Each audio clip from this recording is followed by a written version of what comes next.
السلام علیکم ورحمۃ اللہ وبرکاتہ۔ اپنی اندھیری قبر کو خود روشن کرنے کی تیاری کریں۔ آج زندہ انسان سے لوگ وفا نہیں کرتے، کل مٹی کے ڈھیر کے لیے دعا کون کرے گا؟ قبر کی سب سے مشکل رات قبر کی پہلی رات ہوتی ہے۔ اللہ ہمیں قبر کے عذاب سے بچائے۔ عذاب قبر سے بچنے کا آسان طریقہ حضرت محمد مصطفیٰ صلی اللہ تعالیٰ علیہ وآلہ وسلم کا ارشاد ہے، جو سورہ ملک ہر رات پڑھے گا اللہ پاک اس کو قبر کے عذاب سے بچائے گا۔ جو شخص چوری یا شراب خوری یا زنا میں مبتلا ہو کر مرتا ہے، اس پر 2 سانپ مقرر کر دیے جاتے ہیں جو اس کا گوشت نوچ نوچ کر کھاتے ہیں۔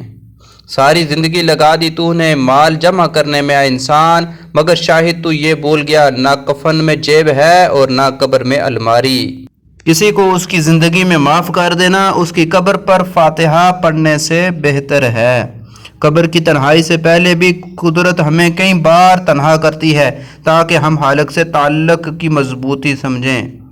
توبہ ایسا دروازہ ہے جو موت کی ہچکی تک کھلا رہتا ہے۔ ماں کی گود سے قبر کی دیوار تک زندگی کے ہر پہلو پر نظر ڈال کر دیکھ، اللہ کے سوا کوئی کام نہیں آتا، ملتی نہیں محشر میں کسی بھی قیمت پر یہ مہلت۔ اے زندگی والو پڑھ لو ابھی سستی ہے نماز۔